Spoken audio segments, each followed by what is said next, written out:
Hello, Cadbury Adams Esquire here. I'm just out for a little walk, and I thought I'd show you around. This is my don't know if you can see it. This is the farmhouse where I live, just in the background there. Lovely little place. I'm just going to go and collect some recipes from Mrs. Rowbottom.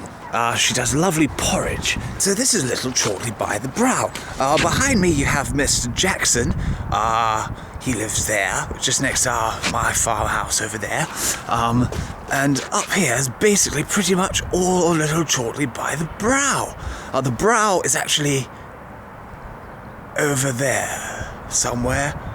It's a rather strange kind of landmark, which looks like an eyebrow being raised.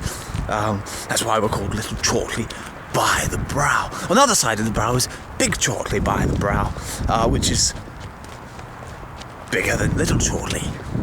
And that's where Mr. Jenkins, the local taxidermist, lives, or Bob the Stoat Stuffer, as he's known. Bit of a horrible little man, actually. Don't get on with him that much.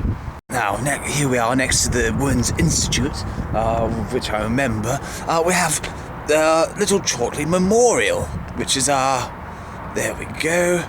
That's in memory of the three who were fallen between the Great War between Little Chortley and Big Chortley, which was that was back in 1381, all over a bag of potatoes. Is how people think it originally started. The whole war lasted for 82 years, and yes, it was, 3 men died in the entire period. It was a great tragic time for Little Chortley and Big Chortley. Well, of course, beforehand, they were known as, it was just Chortley by the Brow, but that's when it separated. That over here, that's where the Reverend Colebottom used to live. He's a funny old chap, he was. Basically, when I was a little boy, he used to take us all out, Sunday school outings in the summer, had a bit of a speech impediment is what you might call it, and we used to take the mickey out of him somewhat. That combined with the fact that he ran off with the gardener, Mr. Cockburn. And as you can imagine, Reverend Colebottom and running off with Mr. Cockburn was something of a bit of a hilarity in the village, so to speak.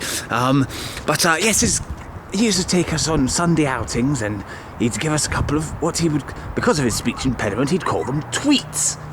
Now, as you're probably well aware, in this day and age, a tweet is not so much a treat, but something you do on the internet, on that new marvellous website called Twitter. Now, Twitter's I kind of got jolly interested in it recently, and I don't know if any of you have been following me on there at all whatsoever, but there's been some rather strange happenings going on. Well, there normally is in one's life, but bit odd recently.